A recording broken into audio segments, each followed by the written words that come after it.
convosco. Ele está no meio de nós. Proclamação do Evangelho de Jesus Cristo segundo João. Glória a vós, Senhor.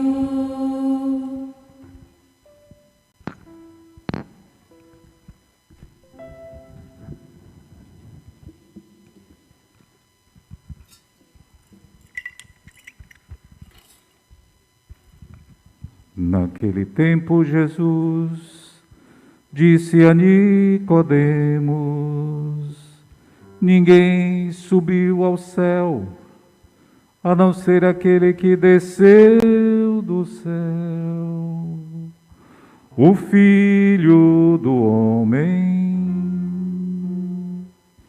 Do mesmo modo como Moisés levantou a serpente no deserto, assim é necessário que o Filho do Homem seja levantado, para que todos que nele crerem tenham a vida eterna. Pois Deus amou tanto o mundo que deu seu Filho unigênito, para que não morra todo que nele crê, mas tenha a vida eterna. De fato, Deus não enviou seu Filho ao mundo para condenar o mundo, mas para que o mundo seja salvo por ele. Deus não enviou seu Filho ao mundo para condenar o mundo, mas para que o mundo seja salvo por ele. Palavra da salvação. Glória a vós, Senhor.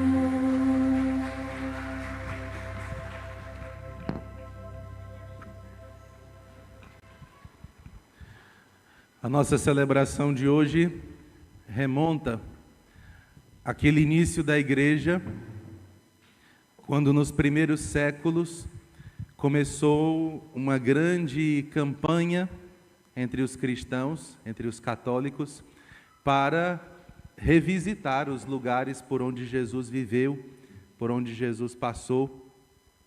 E houve uma santa que fez isso de um modo muito significativo, que foi Santa Helena. Santa Helena passou por um grande sofrimento, que foi de ver um dos seus filhos matar o outro por causa de poder, por causa do trono do Império Romano do Oriente. E ela então ficou tão compungida com aquela situação, que ela dedicou toda a sua vida para ir aos lugares santos, aonde ela foi quase que uma arqueóloga aí. Ela foi pesquisar aonde estavam as relíquias de Jesus Cristo. E ela foi a responsável por achar o lenho da cruz, por achar os pregos, por achar a coroa de espinhos, por achar todas as principais relíquias, o lugar do Santo Sepulcro. E cada vez que ela achava, ela mandava construir uma basílica, um grande templo, para que os fiéis pudessem venerar estas santas relíquias.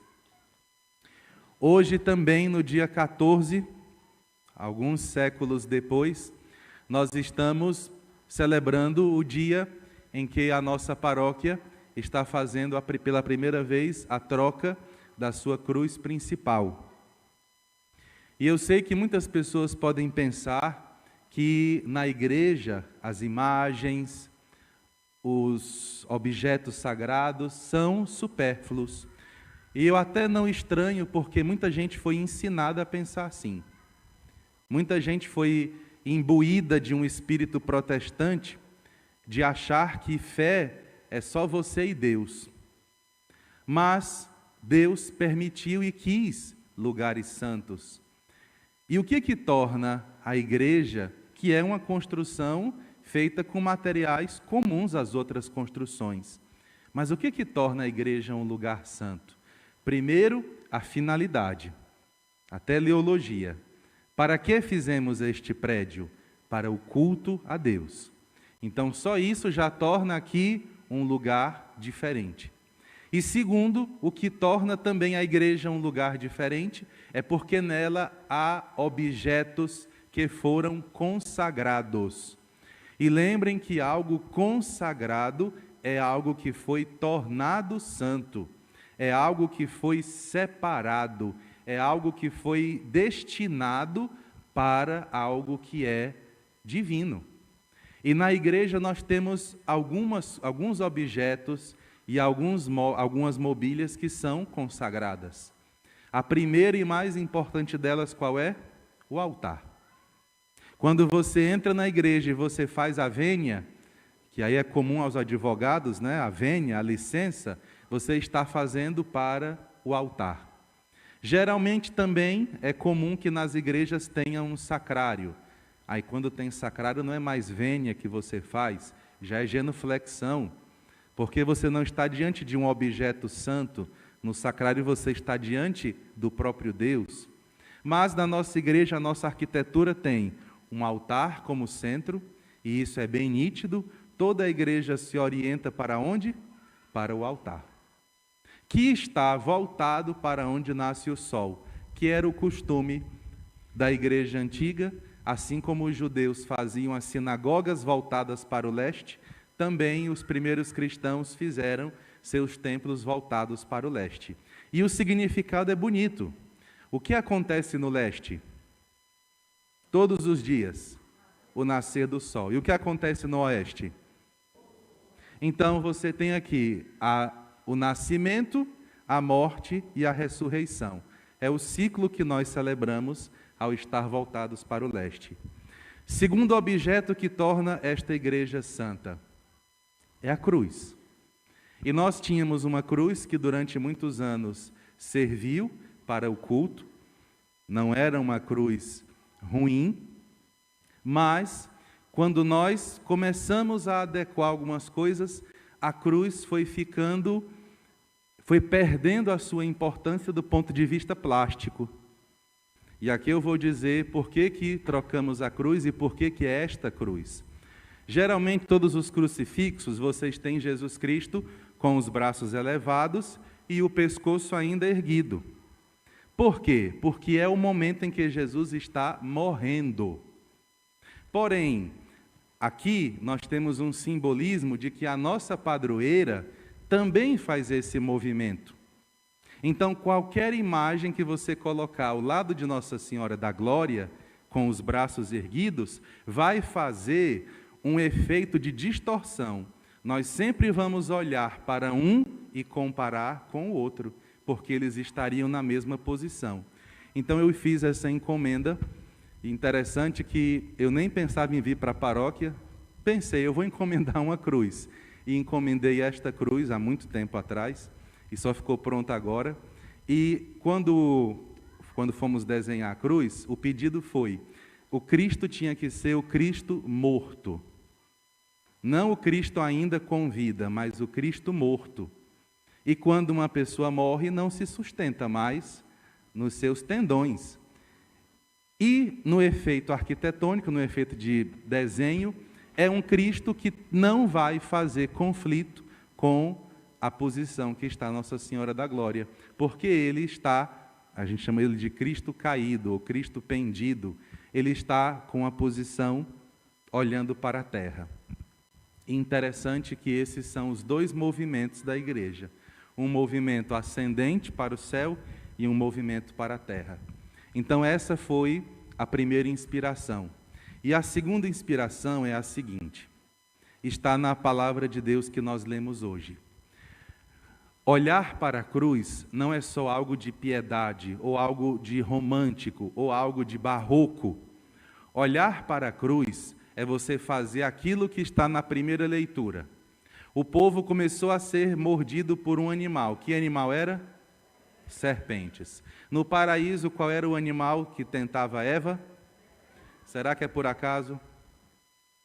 O que é que a serpente inocula quando morde alguém? Veneno. O que é que o veneno faz? Se não mata, deixa a pessoa muito mal. O veneno paralisa. O veneno da serpente paralisa e apodrece. Quem é biólogo e me ajude se eu estiver errado, me corrijam, viu? Mas o veneno da cobra, ele tem o poder paralisante e depois o poder de apodrecer, de necrosar ali o tecido. Então, não é à toa que na palavra de Deus a serpente, que sempre olha para onde? Para baixo.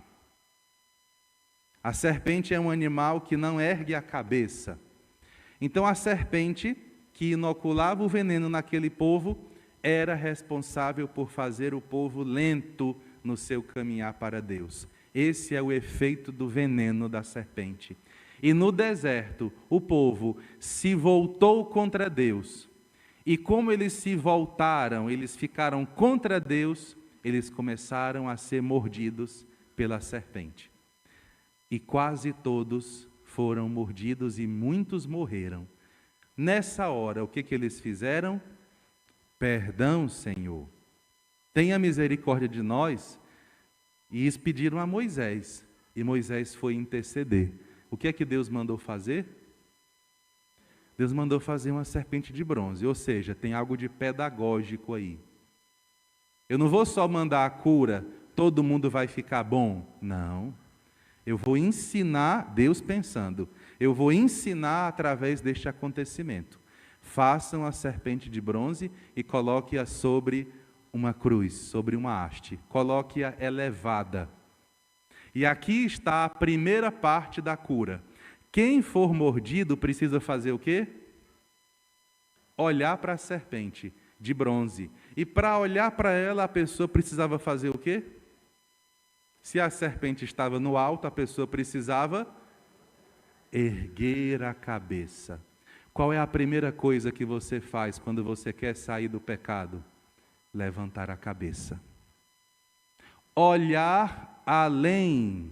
Quando Deus manda que Moisés coloque a serpente no alto, é para que as pessoas não olhem para baixo, mas que elas olhem além da serpente. É para que elas vejam que aquele veneno não é o final, que existe algo além. Segundo, quando olhavam para a serpente, Deus os curava, porque eles olhavam acima, eles olhavam além. Não era a serpente de bronze que curava, era o olhar deles em direção a Deus. Era o olhar deles para aprender que eles foram picados, eles foram mordidos, porque se voltaram contra Deus. E tomando essa passagem como exemplo, o que é que Jesus diz no Evangelho hoje de São João? É necessário, não pode deixar de acontecer isso, é necessário que o Filho do Homem seja levantado na cruz, do mesmo jeito que a serpente foi levantada no deserto. Por que é necessário? Porque também é necessário que nós, para que sejamos curados do mal e da morte, é necessário que nós olhemos além. E quem é que está na cruz? Não é uma serpente de bronze, mas é o próprio Filho de Deus crucificado. Então, quando nós olhamos o Filho de Deus crucificado, nós somos curados do mal e da morte. Nós olhamos além. É isso que Jesus está dizendo. A cruz é um sinal de reconciliação. A cruz é um sinal de que Deus quer nos curar, custe o que custar, mesmo que isso custe a morte do seu Filho. Ele quer que nós fiquemos curados. A igreja, durante muitos séculos, fez muitos poemas, e eu quero trazer aqui o poema de um homem chamado, só lembro agora a cidade dele, que é de Nicomédia. Depois eu lembro o nome do santo. Ele faz um poema onde vai dizer que a cruz é a árvore da vida, aonde floresceu a ressurreição. A cruz é a porta pela qual entramos no céu. A cruz, que antes era instrumento de morte e condenação, por causa do sangue do Cordeiro, se tornou o primeiro altar. Então, este altar é o mesmo altar que aquele, porque neste altar nós estamos atualizando o que aconteceu naquele altar. Então, nós temos aqui o mistério e a razão pela qual nós olhamos para a cruz e a razão pela qual, nas nossas igrejas, é preciso que haja uma cruz. E as normas para a construção são bem claras. É necessário que nós olhemos para o crucificado, que ele seja nítido, que ele seja visível. E agora, pessoalmente, a cruz, ela sempre nos leva à oração. Quando olhamos para a cruz, nós sempre somos chamados à oração. E eu quero pedir a Deus que esta cruz, que ora nós vamos abençoar e que vamos instituir sobre esta paróquia, que esta cruz